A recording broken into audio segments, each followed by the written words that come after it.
Episode की शुरुआत में मून बियोंग ज़ाय से कहता है, तुम जानते हो एक स्पिरिट वेपन काफ़ी यूनिक चीज़ होता है और सिर्फ एक हाई लेवल वॉर स्पिरिट ही उसे समन कर सकता है। मैं तुम्हें उसे दे सकता हूँ। सीन चेंज होता है, हमें रॉज को दिखाया जाता है जो कि सो रहा होता है। शायू कहती है कि मैंने अभी अभी ब्रदर रॉज की बॉडी को चेक किया है। जो एक्सटर्नल इंजरीज थी वो तो रिकवर हो गई हैं, लेकिन जो इंटरनल डैमेज था वो अभी भी है। इनकी बॉडी अपनी लिमिट तक पहुंच चुकी है। मुझे पता नहीं है कि ये और कितनी देर ऐसे रह पाएंगे। वो लड़की इससे कहती है, क्या खतरनाक बंदा है ये, इसे काफ़ी आराम की ज़रूरत है। शायू तुम प्लीज़ इसका ध्यान रखना। और फिर उसके बाद वो लड़की रॉज को एक किस देती है और ये सब शायू देख रही होती है और वो काफ़ी शर्मा जाती है। वो लड़की कहती है कि तुम्हारा बहुत बहुत शुक्रिया और फिर उसके बाद वो वहाँ से जाने लगती है। शायू से कहती है कि आप कहाँ पे जा रही हैं। वो लड़कियों से कहती है कि मैं ये कुछ दिन प्रैक्टिस करने के लिए जा रही हूँ। मुझे ये रियलाइज़ हो गया है कि मैं बहुत ज़्यादा कमज़ोर हूँ। इस दुनिया में ज़िंदा रहने के लिए हमें ताकतवर बनना ही पड़ेगा। और फिर वो उन दोनों को गुड बाय कहकर वहाँ से चली जाती है। सीन चेंज होता है, हमें ग्रैनी को दिखाया जाता है जो कह रही होती है कि परसों कंपटीशन शुरू होने वाला है और टीम को तुम लीड करोगे। सीन चेंज होता है, हमें ली कंट्री के सुप्रीम बिल्डिंग को दिखाया जाता है। इस बिल्डिंग में गवर्नमेंट के जो हेड ऑफिशियल्स होते हैं वो रहते हैं। हमें उसके अंदर ली कंट्री के रिप्रेजेंटेटिव को दिखाया जाता है जो कि कहती है कि सर मेरे पास रिपोर्ट है कि लॉगी कॉलेज ने इन्विटेशन को एक्सेप्ट कर लिया है और वो कंपटीशन के लिए आ रहे हैं। वहाँ पर उनका स्टेट काउंसलर भी होता है। वो सर जैसा कि आपने एक्सेप्ट किया था लॉगी कॉलेज इस कंपटीशन में हिस्सा ज़रूर लेगा। उनका जो लीडर होता है वो कहता है फोनिक्स मैंने तुमसे कहा था ना, तुम्हें इस बात का पछतावा ज़रूर होगा। प्लान बी को शुरू करो। सीन चेंज होता है, इधर हमें रॉज को दिखाया जाता है जो कि सो रहा होता है और वो अपने मन में सोच रहा होता है कि ये भले ही एक आर्टिफिशियल वेदर क्यों ना हो, लेकिन ये काफ़ी ज़्यादा कंफर्टेबल है, यहाँ तक कि इसकी हवा भी कितनी गर्म है। तभी कोई आता है और रॉज के पेट पे ज़ोर का डंडा मारता है जिससे उसकी नींद खुल जाती है। वो उठ के चिल्लाने लगता है, दुश्मन आ गया, दुश्मन आ गया। लेकिन वो और कोई नहीं ग्रैनी होती है। वो कहती है, क्या मैं तुम्हें किसी दुश्मन की तरह दिखती हूँ? रॉज उनसे कहता है, ग्रैनी गाया आप यहाँ पर क्यों?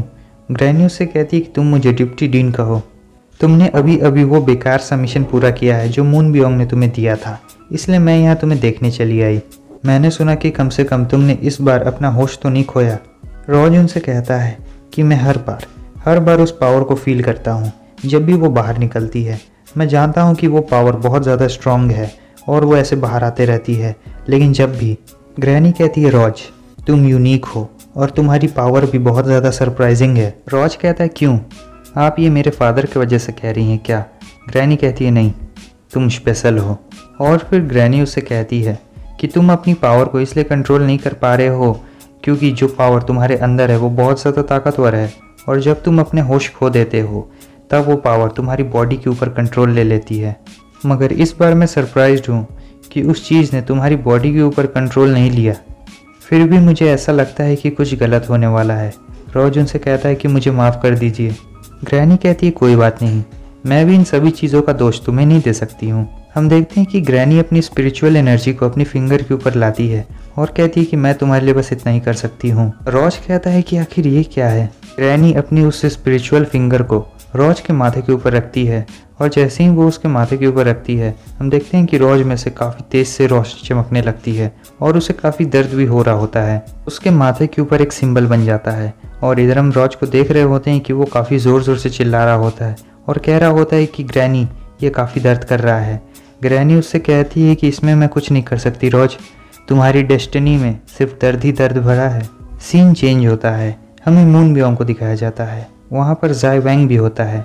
ज़ाय उससे कहता है, हे तुम मुझे यहाँ पर क्यों लाए हो? देखो मेरा टाइम बर्बाद मत करो। मून उससे कहता है, क्या तुम तैयार हो? ज़ाय उससे कहता है कि जहाँ तक मैं जानता हूँ एक स्पिरिचुअल वेपन तब बनता है जब आपकी वॉर स्पिरिट एडवांस लेवल तक पहुँच जाए, वरना। मून कहता है, वरना क्या? ज़ाय कहता है, वरना तुम बहुत ही हाई लेवल वॉर स्पिरिट्स वाले बंदों को मारो और फिर उनके वॉर स्पिरिट्स उनसे बाहर खींच लो और फिर उसे अपने में अंदर संभाल लो जिससे तुम एक पावरफुल क्रिस्टल बना सकोगे। मून बियोंग कहता है, हाँ बिल्कुल सही कहा। इधर हम देखते हैं कि मून अपना हाथ ऊपर करता है और उसके हाथ में कुछ होने लगता है। वो सारी स्पिरिचुअल एनर्जी को लगाता है और अपना क्रिस्टल बाहर निकाल लेता है। ज़ाय उससे कहता है, आखिर इसके लिए तुमने कितने लोगों को मारा होगा? वो कहता है जितने ज़्यादा नंबर रजिस्टर्ड है उससे ज़्यादा। असल में इस बात को भूल गया हूँ। हर वॉर स्पिरिट के पास वो शक्ति है कि वो एक सोल स्टोन क्रिएट कर सके। तुम उसे सिर्फ एक सर्टेन लेवल तक ही एब्जॉर्ब कर सकते हो या फिर तुम खुद से अपग्रेड हो सकते हो। मगर इसमें भी एक रूल है कि तुम किसी हीरो को नहीं मार सकते हो। और इस सोल स्टोन में मैंने अपना बहुत सारा टाइम दिया है, मगर ये सोल स्टोन इतना ज़्यादा ताकतवर नहीं है कि ये तुम्हें एक अच्छे लेवल तक पहुंचा सके या फिर तुम्हारी मदद कर सके। ये तुम्हारे स्पिरिट वेपन के लिए काफ़ी रहेगा। और वो ये कहने के बाद जाय की तरफ सीधे आगे बढ़ने लगता है और जाय भी उसके लिए तैयार होता है। जाय मून पे हमला करता है, लेकिन हम देखते हैं कि मून सीधे जाय के पीछे आ जाता है। मून जाय को पीछे से धक्का देता है और कहता है, चलो जाय, मुझे दिखाओ कि आखिर तुम्हारा वॉर स्पिरिट कैसा है। सीन चेंज होता है। इधर हमें डायरेक्टर को दिखाया जाता है जो कि सोच रहे होते हैं कि आखिर यहाँ पर दरवाज़ा कहाँ है। क्या उन्होंने ये नहीं कहा था कि हम यहीं पर मिलने वाले हैं? आखिर वो बुढ़िया है कहाँ? वो पीछे मुड़ता और कहता है, क्या बाकी दोनों मेंबर भी यहीं पर रहते हैं? तभी हम देखते हैं कि पीछे से और 2 नए कैरेक्टर आते हैं और वो कहते हैं कि हाँ, हम चारों कल कंट्री के होने वाले कंपटीशन में हिस्सा लेंगे। डायरेक्टर कहते हैं, क्या यहाँ पर कोई और भी है? वो जो टाइगर जैसा दिखने वाला बंदा कहता है, वो कहता है कि आखिर यहाँ पर ये सब चल क्या रहा है। तभी वहाँ पर शायू आती है और वो कहती है, एक्सक्यूज़ मी, आप यहाँ पर किसे ढूंढ रहे हैं? मेरा नाम बू शायू है। और डायरेक्टर कहते हैं, ओह मुझे याद आया, तुम तो वही छोटी बच्ची हो ना जो कि जाय वैंग के साथ थी। ओह तुम कितनी प्यारी हो। शायू के पीछे पीछे एक बिल्ली भी आती है। डायरेक्टर उस बिल्ली को अपने हाथ में पकड़ते हैं और कहते हैं, तुम तो मून बियोंग की बिल्ली हो ना। मून उसके पीछे आ जाता है और कहता है, हाँ ये मेरी ही बिल्ली है। डायरेक्टर कहते हैं, मून बियोंग, आखिर तुम यहाँ पर क्या कर रहे हो? वो दोनों अपने मन में सोच रहे होते हैं, एक हाई क्लास वॉर हीरो, मैं तो इसे डिटेक्ट भी नहीं कर पाया, आखिर ये यहाँ पर आया कब? मून कहता है, जब से तुम छोटे छोटे जानवरों को तंग करने लगे हो तब से मैं यहाँ पर हूँ। डायरेक्टर कहते हैं, वो इसलिए क्योंकि ये तुम्हारी बिल्ली है। उसके बाद डायरेक्टर खुद को शांत रखते हैं और कहते हैं, शांत रहो, मुझे तुम्हें अटेंशन नहीं देना है, मुझे ऐसा दिखाना है कि मैं डायरेक्टर हूँ।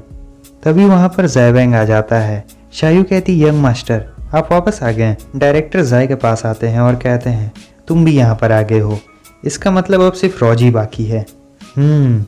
तुम्हारे साथ कुछ तो गड़बड़ है। और वो अपने मन में सोच रहा होता है, आखिरकार इसने इसके साथ क्या किया। वो मून बियोंग को कह रहा होता है। ग्रैनी वहाँ पर आ जाती है और वो कहती है, जब भी तुम दोनों मिलते हो तब तुम लोग बहुत ज़्यादा शोर मचाते हो। ग्रैनी कहती है कि ये हम पहली बार मिल रहे हैं जाय वैंग। ग्रैनी के पीछे पीछे रॉज भी वहाँ पर आ जाता है और वो देखता है कि आज यहाँ पर काफ़ी ज़्यादा भीड़ इकट्ठी हुई है। डायरेक्टर और मून रॉज के माथे पर लगे हुए उस निशान को देखते हैं। ग्रैनी कहती है, ओके, अब लगता है कि सभी लोग यहाँ पर आ चुके हैं, मुझे तुम लोगों को अभी कुछ बताना है। ग्रैनी उनसे कहती है कि तुम सभी लोग उस कंपटीशन में हिस्सा लेने जा रहे हो जो ली कंट्री में होने वाला है। रॉज कहता है, कौन सा कंपटीशन? मैंने इसके बारे में पहले कभी नहीं सुना। ग्रैनी कहती है कि मैं अभी भी बोल रही हूँ, तो तुम चुपचाप अपना मुंह बंद रखो। ग्रैनी कहती है कि हमारे कॉलेज को इस कंपटीशन में इनवाइट किया गया है और बाकी कॉलेजों को भी इस कंपटीशन में इनवाइट किया गया है। सभी लोग अपने अपने फाइटर्स लाएंगे। वहाँ पर टोटल 200 कॉलेज आएंगे, तो तुम लोग अपने अपोनेंट को अंडरएस्टिमेट तो बिल्कुल मत करना। वो टाइगर जैसा दिखने वाला बंदा कहता है, क्या 200 कॉलेज? इसका मतलब ली कंट्री में जितने भी कॉलेज है वो सभी ज्वाइन करेंगे? ग्रैनी कहती है, हाँ ये बिल्कुल सही है। अब चलो मैं तुम लोगों को एक दूसरे से इंट्रोड्यूस करा देती हूँ। और बस हमारा ये एपिसोड भी यहीं पे ख़त्म होता है। अगर आपको वीडियो अच्छा लगा तो लाइक कर दे, चैनल पे न्यू है तो सब्सक्राइब कर दें। यहाँ तक वीडियो देखने के लिए बहुत बहुत शुक्रिया। तो फिर मिलते हैं नेक्स्ट वीडियो में, तब तक के लिए बाय बाय।